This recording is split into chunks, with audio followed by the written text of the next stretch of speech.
Все литовские фуры на границе с Беларусью собрали на пунктах пропуска и взяли под охрану.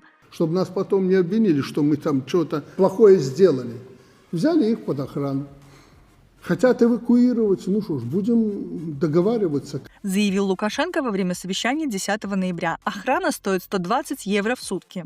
Ну, заплатили за охрану. Сколько суток будут стоять, умножить на 120 евро, платите, забирайте автомобили с грузом.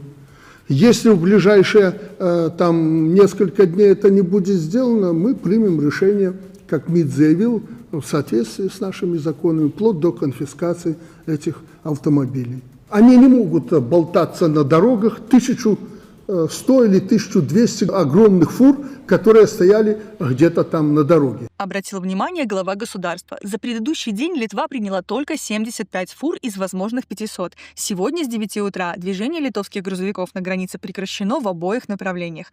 Днем 10 ноября фуры с границы начали перемещать на спецстоянки вблизи пунктов пропуска Каменный Лог, Котловка, Бенекони и Берестовица. Первые колонны в сопровождении ГАИ уже выдвинулись. Глава государства заявил, что Беларусь готова к открытию границы с Литвой и не закрывала ее. Мы готовы к открытию границы давно. Мы ее не закрывали.